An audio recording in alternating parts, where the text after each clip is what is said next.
এটা হচ্ছে আমিয়া কুমের যাওয়ার রাস্তার পদ্মমুখ ঝিরির যে হাঁটা পথের শুরু।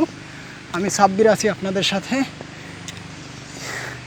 আমার সাথে দেখতে পাচ্ছি এক একজন শুরু করছেন। আপনারা কেমন লাগতেছে শুরুটা? অদ্ভুত লাগতেছে।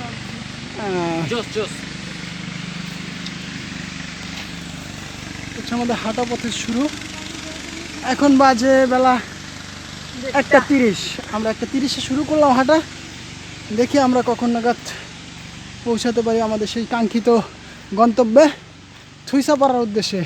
থুইসাপাড়ার আগে আমরা আরও 2টা পাড়া পাবো, তো এক এক করে দেখা হয়ে যাবে সব। সাথে দেখব আমরা পাহাড়ি অনেক নাম না জানা অনেক ঝর্ণা, পাহাড়ি এই বুনো পরিবেশ।